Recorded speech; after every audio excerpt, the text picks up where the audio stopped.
RTE कायद्याअंतर्गत मुलांना शाळांमध्ये प्रवेश मिळवून देण्यासाठी शहरात दलालांचे मोठे रॅकेट सक्रिय आहे। या रॅकेटने आतापर्यंत अनेक मुलांना बोगस कागदपत्रांद्वारे आरटीई अंतर्गत शाळांमध्ये प्रवेश मिळवून दिले आहे।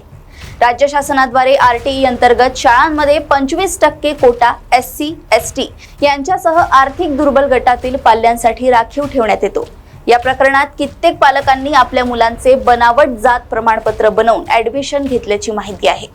रॅकेट आरटीई अंतर्गत शाळेत प्रवेश मिळवून देण्यासाठी पालकांकडून मोठी रक्कम घेतात। या प्रकरणात बनावट जात प्रमाणपत्र तयार करणाऱ्या तारेंद्र पवार याला बर्डी पोलिसांनी अटक केली आहे। या प्रकरणातील मुख्य सूत्रधार शाहिद शरीफ अद्याप फरार असून शाहिद शरीफ याच्या विरोधात लुकआउट नोटीस जारी करून पासपोर्ट रद्द करण्यात येणार आहे।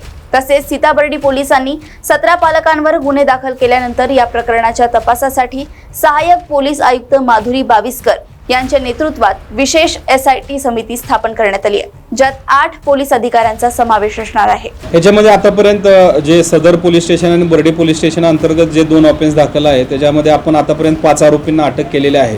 त्याच्यामध्ये 4 हे पालक आहेत आणि एक ज्या ठिकाणी जो मुख्य आरोपी आहे शाहिद शरीफ याच्या ऑफिसमध्ये काम करणारी ती महिला आहे आणि त्या महिलेच्या अकाउंटवरती ट्रान्झॅक्शन झालेलं आहे। त्या अनुषंगाने आपण त्या महिलेला सुद्धा अटक केलेलं आहे। जे इतर आरोपी फरार आरोपी आहेत ते सुद्धा आपण शोध चालू आहे आणि पुन्हा एकदा आपण त्या फरार आरोपीचे हाऊस सर्च केल्यानंतर त्या ठिकाणी सुद्धा मोठ्या प्रमाणावर आधार कार्ड, जातीचे दाखले, जन्माचे दाखले, ॲडमिशन फॉर्म असे मिळून आलेले आहे। हे मोठ्या प्रमाणात तर कुठंतरी रॅकेट त्यांनी चालवल्याचं प्राथमिकदृष्ट्या दिसून येते।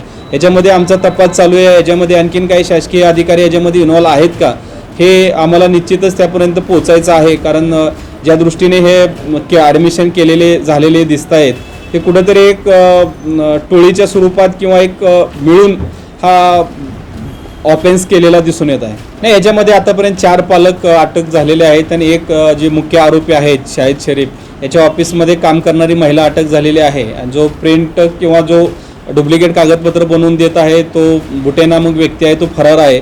पण त्याच्या घरून आम्हाला जे काही पुरावे आवश्यक होते त्याच्या हाऊस सर्चमध्ये आम्हाला मिळालेले आहेत आणि आम्ही ते जप्त केलेले आहेत। हा तोच निश्चितच तोच म्होरक्या आहे याच्यामध्ये। या सर्व रॅकेटमध्ये आमचा निश्चितच शोध सुरू आहे आणि आम्ही लवकरात लवकर अटक करू। नाही, तो सध्या आपण त्याचा पासपोर्ट आणि कॅन्सलेशनसाठी प्रस्ताव पाठवलेला आहे। तसे लुकआउट नोटीससुद्धा आपण काढत आहोत, त्यामुळे बाहेर जाण्याचा चान्सेस कमी आहेत।